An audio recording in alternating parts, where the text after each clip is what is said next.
Your car may come equipped with rain-sensing auto wipers. Now, if for whatever reason your auto wipers are off, this video will show you how to enable them. Or if you're going through a car wash and you wish to disable them, this video will help you too. Here we go. Select Controls on your UConnect system.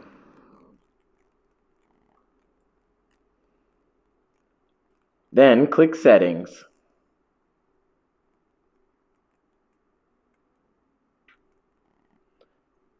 Select Safety and Driving Assistance.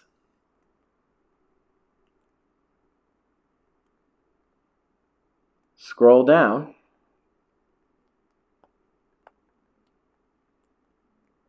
Toggle rain sensing auto wipers on or off depending if we want them enabled or disabled.